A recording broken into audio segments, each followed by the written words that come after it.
কিন্তু আজকে এই অনুষ্ঠানটিতে আসার জন্য আমি আপনারা স্লোগান দিয়ে আমি কথা বলতে পারবো না। প্লিজ আরো পিছিয়ে যাও, আরো পিছিয়ে ক্রিকেটার তুমি আপনাদের অনুরোধ করবেন না, যাবেন না, বন্ধ করেন।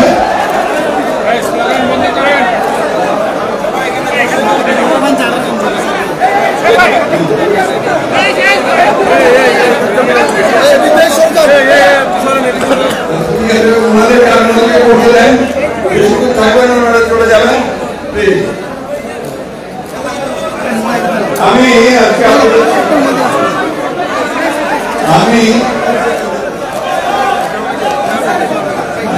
কি হলো, সমস্যা কি আপনাদের?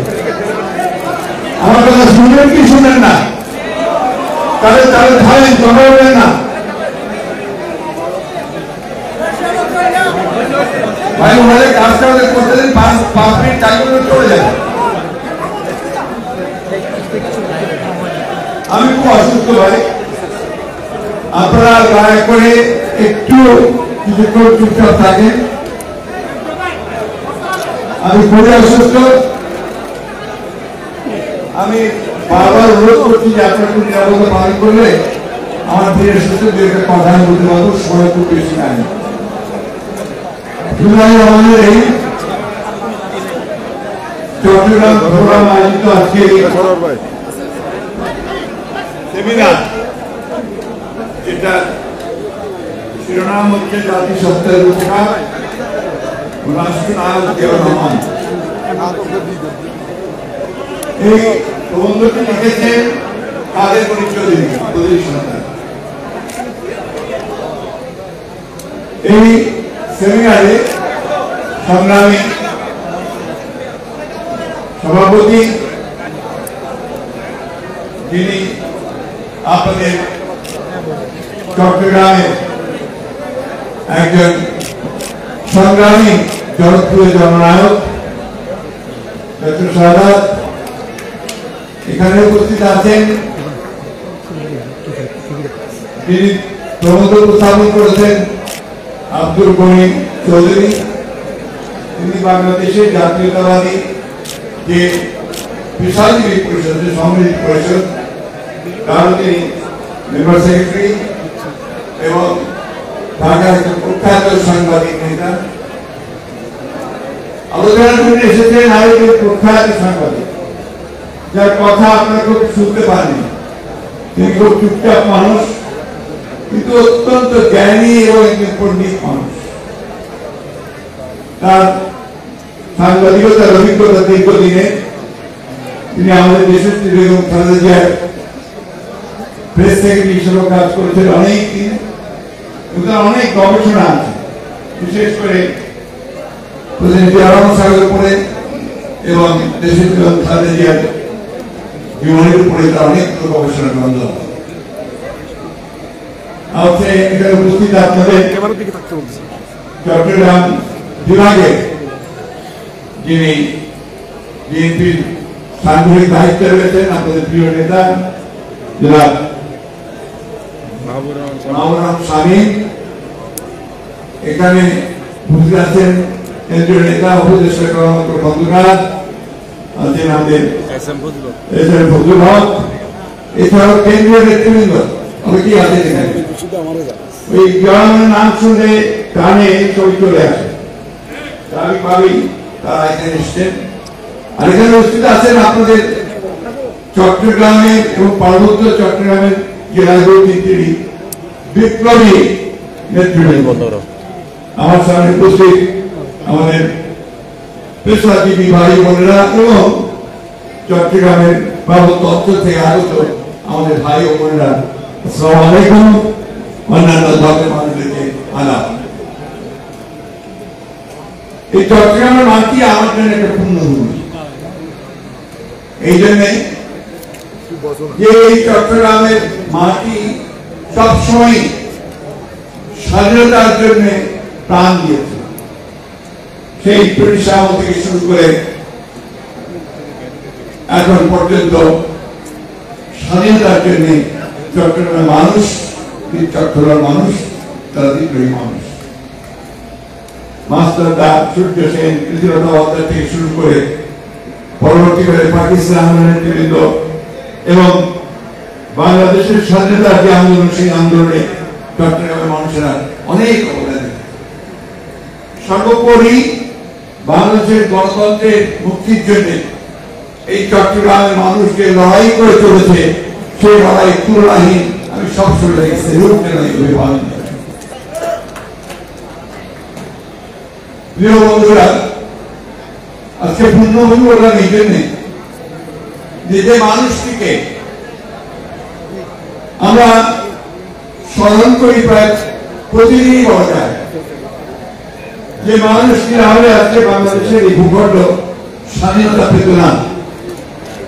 যে মানুষটি তার খুব স্বল্প রাজনৈতিক জীবনে বাংলাদেশের চেহারাকে আমূল পরিবর্তন করে দিয়েছিলেন, সেই মানুষটি তার যুদ্ধের সূচনা আপনাদের এই চট্টগ্রামের মাটিতে কালুঘাট বেতার কেন্দ্র থেকে, তাই না? ওখানে যুদ্ধ হয়েছে। আবার দেখেন, আমরা কি হুকুম দেন না, কাকতালীয় ভাবে আমার তিনি দেশের জন্য সারা বরণ করেছেন, আপনাদের চট্টগ্রামের মাটি দিয়ে থাকতে হবে। এই দেশের শত্রুরা, বিভ্রান্ত সৈনিকেরা তাকে সেদিন নির্মমভাবে হত্যা করেছেন। তিনি প্রাণটাও দিয়েছিলেন এই দেশের জন্য। শেখ মুজিবুর রহমানের অবদান, তার কৃতিত্বের কথা, তার মেধা যোগ্যতার কথা এই এত স্বল্প পরিসরে বলে শেষ করা যায় না। গণিত অধিকারী ধন্যবাদ জানাতে চাই, যিনি চেষ্টা করেছেন 10 পৃষ্ঠা একটা প্রবন্ধের মধ্যে শহীদ জিয়ার একটা দিক তুলে আনতে। শুধু একটা হচ্ছে যে জাতিসত্তার উপকার, এটা খুবই প্রয়োজনীয় দিক। এই জাতিসত্তার ব্যাপারটা আমাদের কাছে সকলের বোঝা উচিত, যেটা অনেকে আলোচনা করেছেন। আমি সেই বিষয়ে খুব বেশি যাব না, একটি কথা বলতে চাই যে যখন শেখ মুজিবুর রহমান বলেছিলেন যে আমরা সবাই বাঙালি, তখন কিন্তু পার্বত্য চট্টগ্রামের মানুষদের লালমা থেকে শুরু করে যারা নেতৃত্বে ছিলেন তারা একমত হননি। তারা বলছিলেন আমরা তো বাঙালি নই, আমরা আমাদের প্রত্যেকের আলাদা আলাদা জাতিসত্তা রয়েছে, যেটাকে আমি ক্ষুদ্র জাতিসত্তা বলি, তাহলে এদের পরিচয় কি হবে? অন্যদিকে আমরা যারা বাঙালি, আমরা তো শুধু বাঙালি বললে আশেপাশে যে রাজ্যগুলো আছে, দেশগুলো আছে, সেখানেও তো বাঙালি আছে। পশ্চিম বাংলায় বাঙালি আছে, আসামে বাঙালি আছে, ত্রিপুরায় বাঙালি আছে, তাহলে তারা কি? এই জন্যই রাষ্ট্রপতি রহমান তার সুদূর প্রসারী চিন্তা নিয়ে এই জাতি নতুন একটা আইডেন্টিটি, নতুন একটা পরিচয় দিলেন এবং তার দর্শন হয়ে আসলো সেই অপরাজয় একটা দর্শন, বাংলাদেশি জাতীয়তাবাদের দর্শন। এই জন্যই বাংলাদেশি জাতীয়তাবাদ বলি আমরা এখানে শহীদ হচ্ছেন সেই বাংলাদেশি জাতীয়তাবাদের রূপকার। প্রিয় বন্ধুরা, এর যে অন্তর্দৃষ্টি দেখা এবং এটা শহীদ জিয়া রহমানের ছিল, এবং তিনি শুধু সেদিনকার কথা চিন্তা করেন নাই, তিনি শত শত বছরের পরেরও কথা চিন্তা করেছিলেন, যে জন্য করেছিলেন বাংলাদেশি জাতীয়তাবাদ। দেখেন, আওয়ামী লীগ কিন্তু অস্বীকার করতে পারে নাই, যদি সারাক্ষণ তারা জিয়া রহমান সাহেবকে অস্বীকার করেন, তাহলে খাটো করে দেখান, তারাও কিন্তু পাসপোর্টে বাংলাদেশি জাতীয়তাবাদ বলতে বাধ্য হয়েছে। বাংলাদেশি আরেকটা কথা তারা প্রায় ভুলে যায়, তাদের কিন্তু আপনার অস্তিত্ব ছিল না। তাদের পূর্ব অগ্রজরা যখন বাকশাল তৈরি করেছিল শেখ মুজিবুর রহমান সাহেবের নেতৃত্বে সেই সরকার, সেই দল, সেখানে কিন্তু আওয়ামী লীগকে বিলুপ্ত করে দেওয়া হয়েছিল। আওয়ামী লীগ ছিল না। দ্বিতীয়বার আওয়ামী লীগের জন্ম হয়েছিল শেখ জিয়া রহমান যখন এক দল থেকে বহু গণতন্ত্র করলেন, মাল্টি পার্টি সিস্টেম নিয়ে আসলেন, তখনই আবার আওয়ামী লীগ দরখাস্ত করে বাংলাদেশ আওয়ামী লীগকে নিবন্ধিত করেছে। অনেকেই আমরা মনে করি না, মনে করতে না, আওয়ামী লীগকে একেবারেই মনে করতে চায় না। সারাক্ষণ একটা কথা বলতে থাকে যে যারা আমাদের কোনো কৃতিত্ব নাই, আরো মিথ্যা অপেক্ষা আমাদের দিতে থাকে পাকিস্তানের চর্চ যুদ্ধ করেন নাই। হ্যাঁ, এই কথাগুলো বলে অনেক কথা এসে যায়, যে কথাগুলো ওনাদের পছন্দ হয় না, ওনাদের গায়ে আগুন বলে যায় যখন আমরা সত্য কথা বলি। বাংলাদেশের মানুষ 1971 সালে জনসংগ্রামের মধ্য দিয়ে চরম জায়গায় পৌঁছে গেছে, যখন প্রতিটি মানুষ অপেক্ষা করছে একটা চূড়ান্ত একটা সংগ্রামের মধ্য দিয়ে পাকিস্তানি হানাদার বাহিনীকে সরিয়ে বাংলাদেশের মানুষ তারা তাদের রাষ্ট্র ক্ষমতা দখল করবে।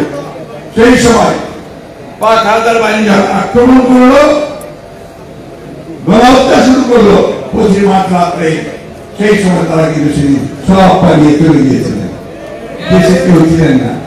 একমাত্র তাদের নেতা তিনি থেকে গিয়েছিলেন, তিনি পাকিস্তানের কাছে আত্মসমর্পণ করেছেন। এই কথাগুলো বলতে বাধ্য হচ্ছি, বলতে চাইনি, কারণ তারা সারাক্ষণই এই কথাগুলো বলতে থাকেন। আর একজন মাত্র ব্যক্তিকে একেবারে আপনার মহৎ করে মহিয়ান করে আর কেউ নেই, এক নেতা এক দেশ, ওই শেখ মুজিবের বাংলাদেশ, কিনা ছাড়া কোনো কথা। কিন্তু সেই দিন এই হতবাক জাতি, কর্তব্য বিমূঢ় জাতি, সেই 26 তারিখে একটা কণ্ঠ শুনতে পেয়েছিল। সেই কণ্ঠটি ভেসে গিয়েছিল আপনাদের চট্টগ্রাম থেকে।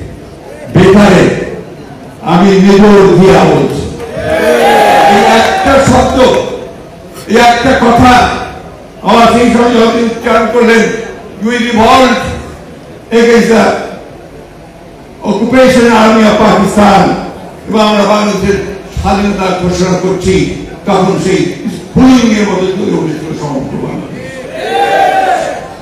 শুরু হয়েছিল স্বাধীনতা যুদ্ধ, মুক্তির যুদ্ধ। এটাকে অস্বীকার করার কোনো উপায় নেই। আজকে শেখ মুজিবুর রহমানের, আমি জাতিসত্তার কথাগুলো বলেছেন, আমি আপনাদের বললাম।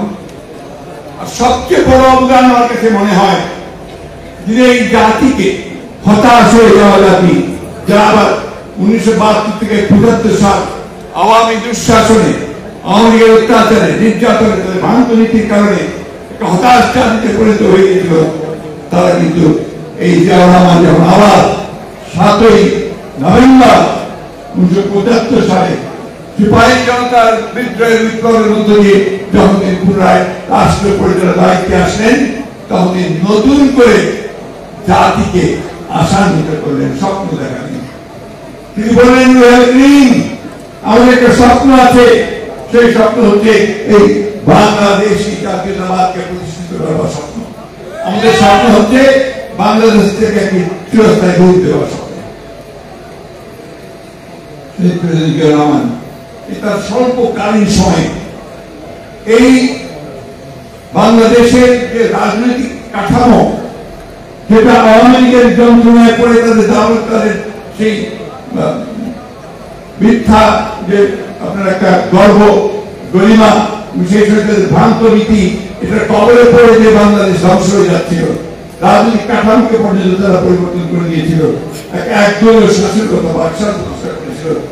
এই জিয়াউর রহমান তিনি বহুদলীয় গণতন্ত্রের প্রবর্তন করেছেন। গণতন্ত্র কি মাল্টি পার্টি সিস্টেম, এখানে একটা দল, একটা মত, তাদের ভিন্ন ভিন্ন মত প্রকাশ করবে, সবগুলোর সম্মেলনে গণতন্ত্র বিকশিত হবে, একটা ফুলের বাগান তৈরি হবে। শত ফুল করতে দিয়েছিলেন তিনি, এবং সেটা তিনি সূচনা করেছিলেন। তার আগে 4 বছর কি ছিল আওয়ামী লীগ শাসনে আসার পরে? আওয়ামী লীগ 72 সালে রাষ্ট্র পরিচালনার দায়িত্ব নিয়েছিল। কি ছিল সেই তাদের রাষ্ট্র পরিচালনার সময়টা? সেই রাষ্ট্র পরিচালনার সময় ছিল দুঃশাসন, দুর্নীতি, ব্যর্থতা এবং দুর্ভিক্ষ। আওয়ামী লীগ ক্ষমতা আসার পরে পরে জনগণ তাদের প্রতি, বিশেষ করে অবিসংবাদী নেতা, অবিসংবাদী নেতা জয়গান যাচ্ছে, এবং তার নেতৃত্বে মানুষের ধারণা করে পরিবর্তন হবে, দেশে শান্তি শৃঙ্খলা ফিরে আসবে। তখন দেখা গেল যে তার উল্টোটা হচ্ছে। আওয়ামী লীগের লোকেরা তারা ভক্ষক হয়ে সাধারণ মানুষ অত্যাচার নির্যাতন শুরু করেছে।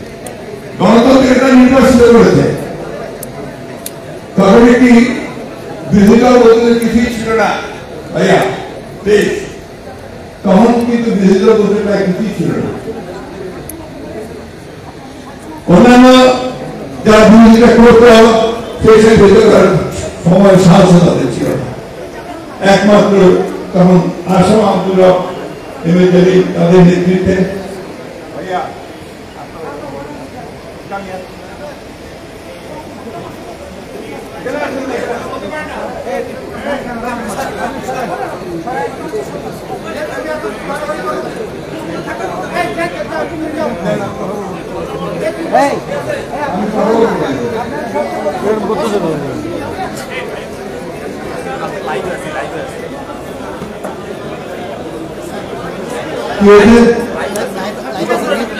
লাইভ থাকবেন আপনারা, unfortunately you don't behave like that.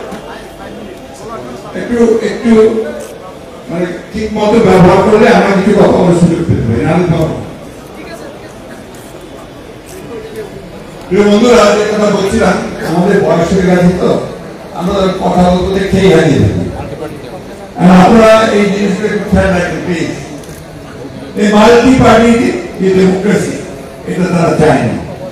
তারা সবসময় চেয়ে যে তারা নিজেরাই একমাত্র শাসন করবে, অন্য কেউ শাসন করবে না। তারা যদি পাঠ করবে সবকিছু তারা নিয়ে চলে যাবে। করেছিল তাই। ওই 5 বছর ছিল আওয়ামী লীগের দুঃশাসনের বছর। আব্দুল ভাই আছেন, তিনি জানেন ওই সময় কতগুলো বই বেরিয়েছিল। সেই বইগুলো আমরা অনেকেই পাই না এখন। আওয়ামী লীগের দুঃশাসন 5 বছর, আওয়ামী লীগের শাসন আমার 5 বছরের অনেকগুলো বই বেরিয়েছিল। দুর্ভাগ্য করে সেই বইগুলো আওয়ামী লীগ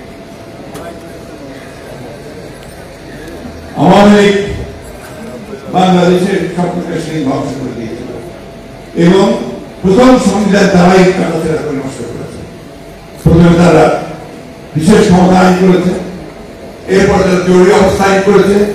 সব শেষে সমাজ দিতে পারছিল না, সেই সময় তারা সমস্ত রাজনৈতিক দলগুলোকে নিষিদ্ধ করে দিয়ে এক দলীয় শাসন বাদশাহ প্রতিষ্ঠা করেছিল। তার মূল তারা সবাই জানবে, তাই না? এই শেখ মুজিবুর রহমান গণতন্ত্রের অবিসংবাদী নেতা ছিলেন। তার নেতৃত্বে মাত্র 11 মিনিটের পার্লামেন্টের সভায় সেদিন গণতন্ত্রকে হত্যা করে সেদিন একদলীয় শাসন ব্যবস্থা বাকশাল তৈরি করা হয়েছিল। এই বাকশাল ছিল বাংলাদেশের মানুষের আশা আকাঙ্ক্ষার বিরুদ্ধে। এই বাকশাল তৈরি করে তারা সমগ্র জাতিকে শৃঙ্খলিত করে ফেললেন। কেউ কোনো দল করতে পারবে না, কারণ ভিন্ন মত থাকবে না, সবাইকে এক চিন্তা করতে হবে। তারা বলতো তাই, এক চিন্তা এক দেশ। আজকে সেই আওয়ামী লীগ আবারও নতুন করে সেই বাকশাল প্রতিষ্ঠা করবার জন্য নতুন করে তারা গত 15 বছর ধরে কাজ করছে। এগুলো হচ্ছে বাস্তবতা। তাহলে সেই লক্ষ্য, সেই লক্ষ্যে তারা এখন আসতে চায়। সেই প্রেসিডেন্ট জিয়া রহমান রাজনৈতিক পথ পরিবর্তন করে সেই ব্যবস্থাকে বাতিল করে দিয়ে তিনি বহুদলীয় রাজনীতির ব্যবস্থা করেছিলেন, গণতন্ত্রের ব্যবস্থা।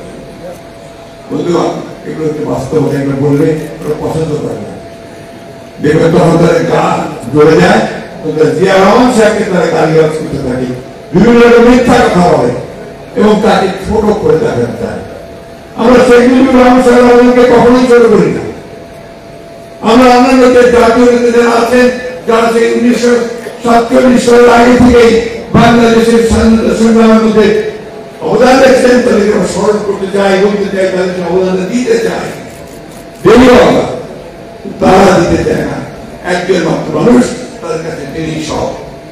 তাদের কাছে এমনকি এমএলএ ওসমানী পর্যন্ত তাদের কাছে নেই, তাজউদ্দিন সাহেবও তাদের কাছে নেই। তখন যারা যুদ্ধ করেছিল মুক্তিযোদ্ধারা, তারাও তাদের কাছে নেই, আর জিয়া রহমান সাহেব নেই। এই হচ্ছে আওয়ামী লীগ। বন্ধুগণ, সেখান থেকে জিয়া রহমান তাকে ফিরিয়ে নিয়ে এসেছিলেন এবং সবচেয়ে যেটা লক্ষণীয় সেটা হচ্ছে যে তিনি অত্যন্ত অল্প সময়, 3.5 থেকে 4 বছর সময়ের মধ্যে তিনি গোটা জাতিকে ঐক্যবদ্ধ করেছিলেন, ঐক্যবদ্ধ করে উন্নয়ন উৎপাদনের রাজনীতি। কারণ দুর্ভিক্ষ হয়েছিল তার কিছু জায়গা আমাদের শাসন হবে, মানুষ না খেয়ে দেবে মারা গেছিল, লোক রাতও মানুষের না খেয়ে দেবে মারা গেছে মানুষের ৭৪ সালে। এবং সেদিন রংপুরের বাসন্তী তার লজ্জা নিবারণের জন্য একটুকু কাপড় পায়নি, সেই মাছ ধরা চালিয়ে এসে তার লজ্জা নিবারণ করেছিল। এটা পত্রিকায় সেই অবস্থা থেকে অতি অল্প সময়ের মধ্যে জয়রাম গোটা জাতিকে ঐক্যবদ্ধ করে কৃষিতে বিপ্লব নিয়ে এসেছিল। তিনি খাল খনন কর্মসূচি করেছিলেন, উচ্চ ফলনশীল বীজ নিয়ে এসেছিলেন, কৃষিতে একটা বিপ্লব ঘটিয়েছিলেন, যার ফলে তার পরের বছরই কৃষিতে উদ্বৃত্ত হয়ে বিদেশে রপ্তানি করা সম্ভব হয়েছিল খাদ্যশস্য। শিল্পে ২ শিফট ৩ শিফট করে উৎপাদন শুরু করেছিলেন। আর একটি বড় কাজ যারা অনুসার করেছিলেন সেটা হচ্ছে যে আমাদের ভ্রান্ত সমাজতন্ত্রের কথা বলে, অর্থাৎ সমাজতন্ত্রের ভ্রান্ত নীতি, এই যে তখন তিনি শুরু করেছেন যে সমাজতন্ত্র করবেন, এই সমাজতন্ত্র করতে গিয়ে তিনি সব শিল্প কলকারখানা ব্যবহার করেছিলেন, বেসরকারি উদ্যোগকে বন্ধ করে দিয়েছিলেন। এই বেসরকারি উদ্যোগকে আবার চালু করলেন, একটা মুক্ত বাজার অর্থনীতি সূচনা করলেন এবং প্রত্যেকটি অবহেলিত অঞ্চলকে তিনি যাতে করে সেখানে উৎপাদন হয়, শিল্পে বিনিয়োগ হয়, তার জন্য বিশেষভাবে বোর্ড তৈরি করলেন, যেটা তিনি পার্বত্য চট্টগ্রাম অঞ্চলে বোর্ড তৈরি করেছিলেন। রাজশাহীতে তিনি রাজশাহী উন্নয়ন বোর্ড তৈরি করেছিলেন। এইভাবে তিনি যে জায়গাকে যারা অনুন্নত ছিল তাদের উন্নত করবার কাজ শুরু করেছিলেন। অনেক কিছু আছে করার, ঈশ্বরের কথা বলে শেষ করা যাবে না। বাংলাদেশের যা কিছু সুন্দর, যা কিছু নতুন, যা কিছু ভবিষ্যৎ সম্ভাবনা নয়, সব কিছু সূচনা করেছিলেন শেখ মুজিবুর রহমান। এই যে আজকে আমাদের শ্রমিক ভাইয়েরা বিদেশে যায়, রেমিটেন্স নিয়ে আসে। আমি মাঝখানে কিছুদিন আগে আপনার উমরাতে গিয়েছিলাম, মক্কা মদিনায়। আমরা দেখলাম যে সব আপনাদের চট্টগ্রাম লোক সেখানে প্রচুর তারা সেখানে ব্যবসা বাণিজ্য করছেন এবং তারা আছেন সেখানে এবং প্রচুর কাজ করছেন। শ্রমিক ভাইয়েরা আছেন ওগুলোর মধ্যে পাচ্ছে। আমি জিজ্ঞেস করি খবর প্রায় ৩০ লাখ মানুষ। এই সবই কিন্তু আপনার এই যে অবসরের শুরু। আপনি যদি এখনো যান, অনেকে যান, সবাই জানেন চট্টগ্রামের মানুষ মিনাতে যে গাছগুলো, যেটাকে তারা বলে চিয়া গাছ, সেই সেই গাছগুলো কিন্তু যেমন শুরু, এই নিম গাছ শুরু করা, ওটা নামই হয়ে গেছে চিয়া গাছ, তাই না? সেইভাবে গার্মেন্টস, যে গার্মেন্টস আমাদের অর্থনীতির মূল ভিত্তি হয়ে আছে, সেই গার্মেন্টস কিন্তু শুরু করেছিলেন তিনি এটা সূচনা করেছিলেন। আজকে বাংলাদেশের উন্নয়নের শুরুটা করে দিয়েছিলেন তিনি। এমন কোন জায়গা নেই যেখানে উন্নয়নের ছাপ পড়ে নেই। তেঁতুলিয়ায় গিয়েছিলেন একবার, সেই পঞ্চগড় তেঁতুলিয়া শেষ দিকে, আমার বাড়ির দিকে বিদ্যুৎ ছিল না। উনি রাতে সেখানে গেস্ট হাউসে ছিলেন। ওই এলাকার লোকদের রাতে জ্বালিয়ে মিটিং করবেন। তখন রাতে থাকতেন থেকে সবাইকে জিজ্ঞেস করতে যে তোমাদের এখানে সমস্যা কি, তারপরে আমাদের বিদ্যুৎ নাই। তিনি পৃথিবীর চেয়ারম্যানকে ডেকে বললেন যে এই জেনারেটর যাবে না যতক্ষণ পর্যন্ত তুমি এখানে বিদ্যুৎ সংযোগ দিতে পারছো, এই জেনারেটর এখানেই থাকবে। এই ছিলেন জিয়াউর রহমান। তিনি বিভিন্ন অঞ্চলগুলোকে উন্নয়ন করবার জন্য বিভিন্ন জেলায়, 19টা জেলা তখন, সেই জেলাগুলোতে তিনি ক্যাবিনেট মিটিং শুরু করলেন। অর্থাৎ যে মিটিং হতো ঢাকায়, সেই মিটিং গুলোকে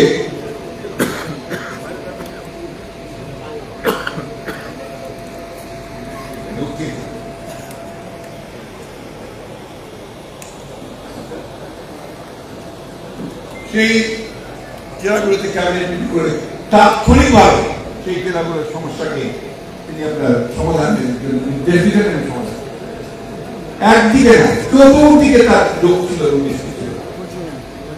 কালচার, সংস্কৃতি। রংপুরে একবার গেলেন, রংপুরে গিয়ে রাত্রে বেশিরভাগ জায়গায় যেখানে যেতে রাত্রে যাবো করতেন তাদের সব সমস্যা জানার জন্য। সেখানে গিয়ে তিনি একটা ছোট মেয়ে খুব চমৎকার ভয়ে গান শুনলেন। তিনি নেতাকে ভাবা যায় নাম কি নাম হচ্ছে বেবিন আজমিন। এখন সেই বেবিন আজমিন আপনাদের গোটা বাংলাদেশের মানুষের কাছে একজন জনপ্রিয় গায়িকা। এই মেয়েটিকে সেদিন তিনি তুলে নিয়েছেন। এই যে পৃথিবীতে নতুন কুড়ি সূচনা করেছিলেন তিনি, সেই নতুন কুড়ির মাধ্যমে নতুন নতুন শিল্প বেরিয়ে আসত। শিল্প আপনার শিল্পকলা একাডেমি শিশুদের উন্নয়নের জন্য তার মানুষের বাড়ানোর জন্য তিনি শিশু একাডেমি তৈরি করেছেন। মহিলাদের কারণে সুবিধার জন্য, তাদেরকে উন্নতি করার জন্য তাদের একটা আলাদা মন্ত্রণালয় করেছেন, মহিলা মন্ত্রণালয়, শিশু মন্ত্রণালয়। সব গিয়ে আমাদের শুরু করা অস্বীকার করার কোনো পথের ইতিহাস। আজকে সেই জিয়ারহমানকে ইতিহাস থেকে বুঝে ফেলতে চায়। একটি মাত্র কারণ, জিয়া রহমান হচ্ছে বাংলাদেশের মানুষের কাছে সেই মানুষ, সেই নেতা যিনি তাদের নেতা নন, যিনি তাদের স্বপ্নদ্রষ্টা এবং তাদের দৃষ্টি দেখাতেন দূরে, সামনের দিকে নিয়ে যেতেন। ইচ্ছা করলে কি আর নাম মুখে ফেলা যায়, স্মৃতি মুখে ফেলা যায়? জিয়া রহমানের নামকে আপনার ভুল করে দিন। কারণ কি জানেন? আমি ছোট্ট একটা উদাহরণ দিয়ে দিই। ফিদেল ক্যাস্ট্রো, কিউবা একটা দেশ আছে আমেরিকার পেটের মধ্যে, আলাদা একটা সরকার যেটা, সেই দেশে যখন স্বাধীনতা যুদ্ধ হচ্ছিল, ফিদেল ক্যাস্ট্রোর নেতৃত্বে তিনি একবার গ্রেফতার হয়েছেন। গ্রেফতার হওয়ার পরে তিনি কাঠগড়ায় থেকে তার করা হলো, তাকে 12 বছর জেল দেওয়া হলো। তিনি বললেন, condemning doesn't matter, history will absorb me. আমাকে তোরা বিচার করে আমাকে শিক্ষার দিকটা দিতে পারো, কিন্তু ইতিহাস আমাকে ধারণ করবে। সেই ইতিহাস ধারণ করেছে জিয়া রহমানকে, তাকে ছোট করে দেখানোর কোন সুযোগ নাই।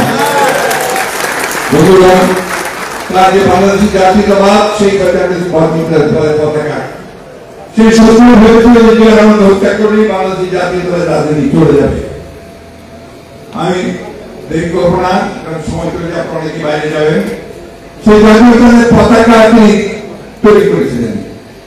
আর তার ইন্তেকালের পরে, তার শাহাদাতের পরে তারা ভেবেছিল যে এটা চলে যাবে, আর জাতীয়তাবাদ বলতে কিছু থাকবে না, বিএনপি বলতে কিছু থাকবে না। তারা সেদিন কিন্তু আপনার ওই ভুল ধারণা হয়ে ভেঙেছিল তাদের। যখন তারই যোগ্য উত্তরাধিকারী সহধর্মিনী দেশনেত্রী বেগম খালেদা জিয়া ঘর থেকে বেরিয়েছে, সেই পতাকা তুলে ধরেছিলেন। 9 বছর তিনি স্বৈরাচারের বিরুদ্ধে সংগ্রাম করেছেন, লড়াই করেছেন, করে তিনি গণতন্ত্রকে ফিরিয়ে নিয়ে এসেছেন, তাই না? আপনি অনেকে আছেন, অনেকে সব পুরনো নেতারা, তারা সবাই সেই দেশনেত্রী বেগম খালেদা জিয়ার সঙ্গে সেই যুদ্ধে, সেই লড়াইয়ে শরীক ছিল। আজকে আপনারা লড়াই করছেন, সংগ্রাম করছেন আরেকজনের নেতৃত্বে, যিনি সেই পতাকাকে তুলে নিয়েছেন, দেশনেত্রীকে ষড়যন্ত্রমূলক ভাবে মিথ্যা মামলায় সাজা দিয়ে আটক করে রাখার ফলে আমাদের নেতা ভারপ্রাপ্ত চেয়ারম্যান তারেক রহমান হাতে সেই পতাকা শেষ করতে চাই। আপনারা অনেক দূরে দূরে যাবেন, সেই কথা বলতে চাই। আজকে যে শাসন আমাদের উপরে চাপিয়ে দিয়েছে আওয়ামী লীগ, এরা সবসময় গণতন্ত্র বিরোধী, এরা সবসময় এক নায়কত্বে বিশ্বাস করে এবং তারা ওই বাকশালে বিশ্বাস করে। তারা বাকশালে করতে চায়, একটা নতুন ছদ্মবেশে আমলে গণতন্ত্রের একটা ফাসাদ দিয়ে দিতে চায়, সেভাবে তারা ওই তাদের শাসনকে আবার নিয়ে আসতে চায়। এই জন্য 15 বছর ধরে সম্পূর্ণ বেআইনি ভাবে, বিনা ভোটে, জনগণের ম্যান্ডেট ছাড়াই আজকে শুধুমাত্র রাষ্ট্রযন্ত্রকে দখল করে তারা ক্ষমতাটাকে দখল করে আছে। এবং আমাদের যে স্বপ্নগুলো ছিল 1971 সালে আমরা যুদ্ধ করেছিলাম, সমস্ত স্বপ্নগুলোকে খান খান করে দিয়ে এখন তারা শুধুমাত্র একটা দল, কিছু ব্যক্তি, কিছু অলিগার্স, তাদেরকে আজকে সমস্ত সুযোগ সুবিধা দিয়ে, লুটপাটের সুবিধা করে দিয়ে এই দেশে একটা লুটের রাজত্ব, চুরির রাজত্ব তৈরি করেছে। দেখুন, ভাবতে লজ্জা হয়, বলতে লজ্জা হয় যে আমার পুলিশ বাহিনীর সাবেক প্রধান, সাবেক প্রধান, তার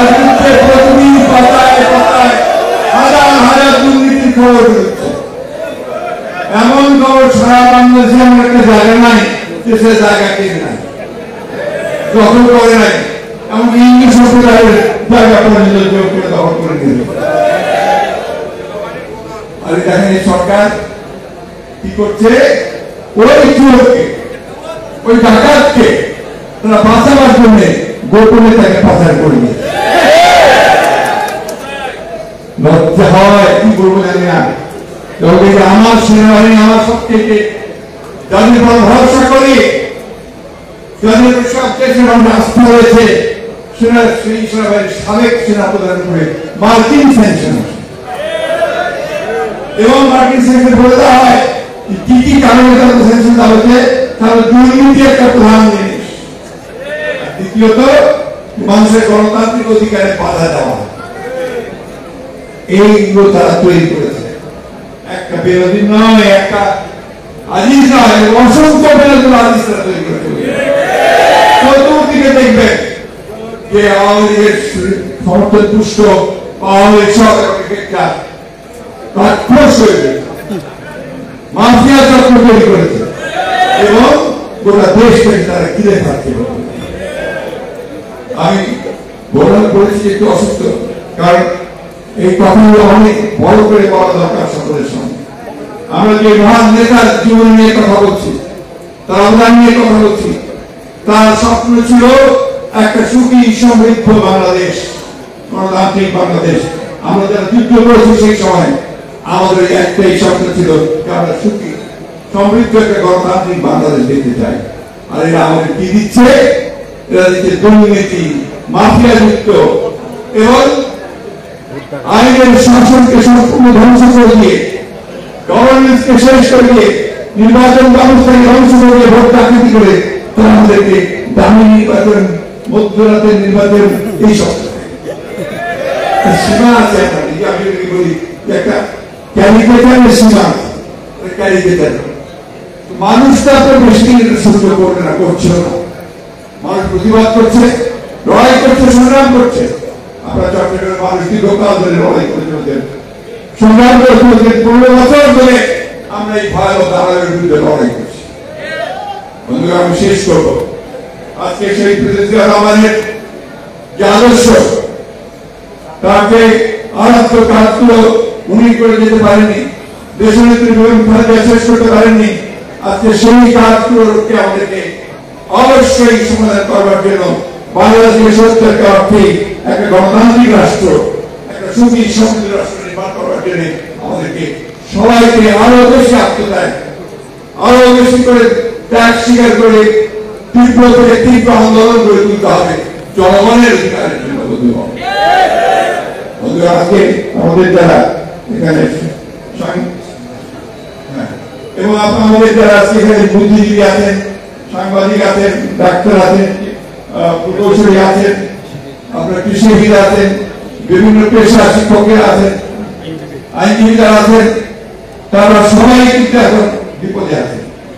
কথা বললে ডিজিটাল সিকিউরিটি অ্যাক্ট, লিখলে ডিজিটাল সিকিউরিটি অ্যাক্ট, বিনা আপনার কোনো কারণে পুলিশ ধরে নিয়ে যেতে পারে, সাজা দিয়ে দিতে পারে, তাই না? এই একটা অবস্থা তৈরি, ভয় ভীতিরা সব কারণে। বন্ধুগণ, আইসিটি অ্যাক্ট আরো ভয়াবহ দিন আসছে। আমার নতুন একটা আইন করতে যাচ্ছে, সম্ভবত যেটা এখন ড্রাফট হয়ে আছে, এটা এখন আসেনি, আসবে। সেটা হচ্ছে যে আর্টিফিশিয়াল ইন্টেলিজেন্সের উপরে একটা আইন হতে যাচ্ছে, যে আইনটা আরো ভয়াবহ। অর্থাৎ আপনি কোনো কিছু বললে আপনার ঘরে পর্যন্ত তারা আইন করতে পারবে, আপনার কথা সঙ্গীকরণ নিতে পারবে, যেটার মধ্যে তার জন্য কোনো আইন লাগবে তাই ব্যবস্থা নিতে পারবে। অর্থাৎ এটাকে সম্পূর্ণভাবে একটা কর্তৃত্ববাদিতার মধ্যে নিয়ে আসা, একটা নিয়ন্ত্রণের মধ্যে, রাষ্ট্রের মধ্যে নিয়ে ফেলা, মানুষকে সেই জায়গায় নিয়ে যাওয়ার চেষ্টা করা ভয় নীতি। বন্ধুরা, আরো বিপদ আছে। আরেকটা কথা বলতে আমি ভুলে গেছি, যে রহমান সাহেব একটা স্বাধীন পররাষ্ট্রনীতি তৈরি করেছিলেন।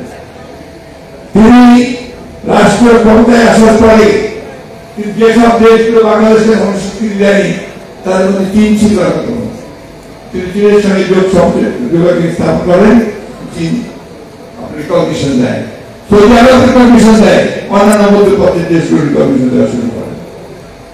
একটা সবাই বন্ধু, কেউ প্রভু নয়, এই মূল কথা দিয়ে লিখেছেন।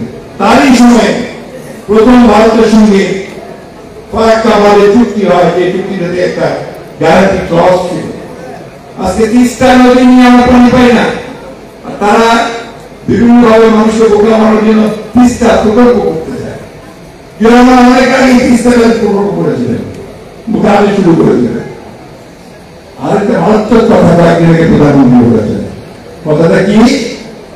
কোন একটা শক্তি বাংলাদেশের একটা অঞ্চল, চট্টগ্রাম এলাকা, মিয়ানমারের একটা অংশকে নিয়ে একটা নতুন রাষ্ট্র নির্মাণ করতে চায়, নতুন একটা ভূখণ্ড তৈরি করতে চায়। খ্রিস্টান ভূখণ্ড তিনি কি বলছেন? নাম ধরে করেছেন ভয়াবহ। আমার দেশের অংশকে নিয়ে অন্য কোন রাষ্ট্র অন্য কিছু করতে চায়, আর আমি বসে শুধু কথাই বলবো, তার জন্য ব্যবস্থা নেব না। আমি জানতে চাই, এটা পরিষ্কার করে জনগণের সামনে দিয়ে তুলবেন, কারা চায়, কেন চায়, কিভাবে চায়। শুধু বললেই তো হবে না, জনগণকে সেটার জন্য অবশ্যই তৈরি করতে হবে। তার সেই শক্তি নেই, তিনি তো ওই তামাশার ছাড়া খেলে খেলে ক্ষমতায় টিকে আছেন। একবার ওর সঙ্গে ভাব, একবার ওর সঙ্গে ভাব, একবার ওর সঙ্গে ভাব, এই করে টিকে আছেন। সেটা ঠিক থাকা যায় না যে সরকারের পেছনে জনগণের ম্যান্ডেট না থাকে, জনগণের সরকার না থাকে, যার প্রতিনিধিত্ব না থাকে জনগণের কাছে, তারা কখনোই দেশের সর্বোচ্চ স্বাধীনতা রক্ষা করতে পারে না। তাই বন্ধুগণ, বক্তব্য বাড়াবো না, এই কথাটা বলে শেষ করতে চাই। আমাদেরকে আমাদের বাংলাদেশের জাতীয় স্বাধীনভাবে বেঁচে থাকতে চাই, যদি সার্বভৌমত্ব রক্ষা করতে চাই, গণতন্ত্র যদি ফিরে আনতে চাই, আমার অধিকার আমি প্রতিষ্ঠিত করতে চাই, আমার ভোটের অধিকার প্রতিষ্ঠা করতে চাই, তাহলে আমাকে অবশ্যই আজকে আন্দোলনের মধ্যে দিয়ে একটা ভয়াবহ তালেবান সরকারকে সরিয়ে সত্যিকার অর্থে একটা জনগণের সরকার প্রতিষ্ঠা করতে হবে। তার জন্য চাই কি ইস্পাত ঐক্য। আজকে আমি বাংলাদেশের সমস্ত রাজনৈতিক দল মত নির্বিশেষে সমস্ত সংগঠন ব্যক্তি সকলের কাছে আহ্বান জানতে চাই, আসুন বিএনপির স্বার্থে নয়, কোন দলের স্বার্থে নয়, কোন ব্যক্তির স্বার্থে নয়, আজকে আমাদের নিজেদের স্বার্থে, বাংলাদেশের মানুষের স্বার্থে, নিজেদের আত্মরক্ষার জন্য, দেশের জন্য, দেশমাতৃকার জন্য আমাদের সঙ্গে ঐক্যবদ্ধ হয়ে আজকে লিপ্ত কণ্ঠে চিৎকার করে বলতে হবে, রাস্তায় নেমে আসতে হবে এবং এদেরকে পরাজিত করতে হবে। আমি আশা করবো যে আজকের যে সেমিনার আপনারা এখানে করলেন, এই সেমিনারটা অন্যান্য জেলাগুলো যদি নিয়ে নিতে পারেন তাহলে খুবই ভালো হবে। যারা আয়োজন করেছে তাদেরকে ধন্যবাদ জানাতে চাই, তারা একটা অত্যন্ত ভালো আয়োজন করেছেন। এটাকে তারা যদি সামনে নিতে পারেন, আমরা ধন্যবাদ জানাতে চাই যে তিনি একত্রিত চমৎকার প্রবন্ধ দিয়েছেন। আরেকটা কথা অনুরোধ করবো, এই কথা বলে শেষ করবো। আমাদের দেশের বেগম খালেদা তিনি অত্যন্ত অসুস্থ এবং তাকে মিথ্যা মামলা দিয়ে সাজা দিয়ে কারাগারে রাখা হয়েছিল। তারপর তাকে বাসায় নিয়ে আসা হয়েছে, বাসায় তিনি রাতে কিন্তু অসুস্থ। আমরা সবাই তার জন্য দোয়া করবেন, সুস্থ হয় তিনি যারা মুক্ত হতে পারেন তার জন্য আমাদেরকে আন্দোলন করতে হবে, আমাদেরকে তাকে বের করে আনতে হবে। দেশনেত্রী বেগম খালেদা অবদান কোন অংশে কারো চেয়ে কম নয়। তার নেতৃত্বে বাংলাদেশ ইমাজিক জায়গা হিসেবে এগিয়ে আসছিল, একটা সেই বাঘ যে জঙ্গল থেকে বেরিয়ে আসছে সেইভাবে এগিয়ে আসছিল। সেই নেতৃত্বে আমাদের জানতে হবে। আমাদের নেতা যিনি সুযোগ থেকে দিবারাত্র পরিশ্রম করে আমাদেরকে নেতৃত্ব দিচ্ছেন, আমাদের তরুণ নেতা, আমাদের দলের ভারপ্রাপ্ত চেয়ারম্যান, যেখানে সবাই আদর করে বলেন রাষ্ট্রনায়ক। সত্যি তিনি রাষ্ট্রনায়কের ভূমিকা যেন আসতে পারেন,